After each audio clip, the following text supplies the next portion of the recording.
Salam sehat. Selamat datang di UPT Puskesmas Lunyuk.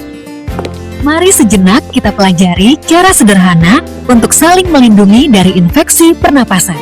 Saat batuk tanpa pelindung, ribuan kuman terbang jauh dan menularkan penyakit kepada orang di sekitar. Mari putus penularan dengan menerapkan etika batuk dan pemakaian masker yang baik agar tidak membahayakan sesama.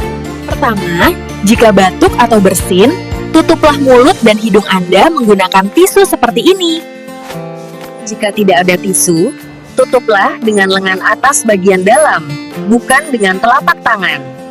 Segera buang tisu bekas ke tempat sampah yang tersedia.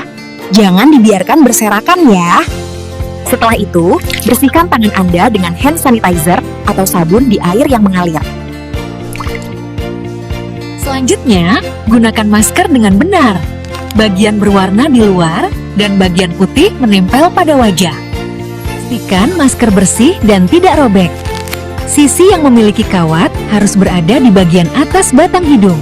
Kepuasan Anda adalah komitmen kami. Mari bersama wujudkan pelayanan kesehatan yang aman bagi semua.